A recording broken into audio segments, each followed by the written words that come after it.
اعوذ باللہ من الشیطان الرجیم بسم اللہ الرحمن الرحیم۔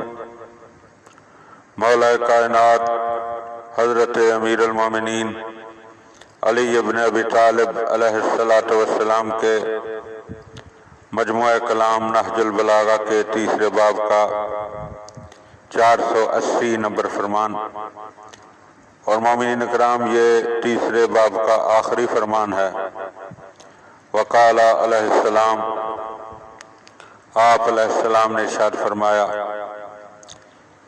اذا احتشم المؤمن اخاہ فقد فارقہ، جب کوئی مومن اپنے کسی مومن بھائی کا احتشام کرے تو یہ اس سے جدائی کا سبب ہوگا۔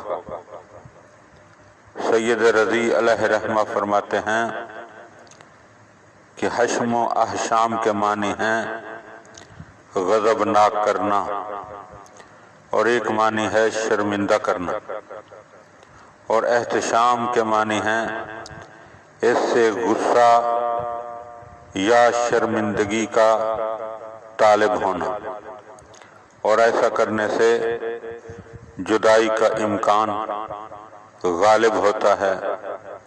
لہذا مومنین کو متوجہ رہنا چاہیے کہ کبھی بھی ایسا رویہ اختیار نہ کریں کہ جن کی وجہ سے ان کا مومن بھائی غضبناک ہو، غصے میں آ جائے، یا اسے خجالت و شرمندگی کا سامنا کرنا پڑے، کیونکہ یہ دونوں کیفیات مومن برادران کے درمیان جدائی کا سبب بننے والی ہیں۔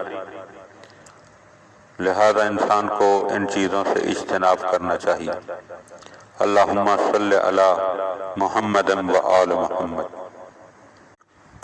اعوذ باللہ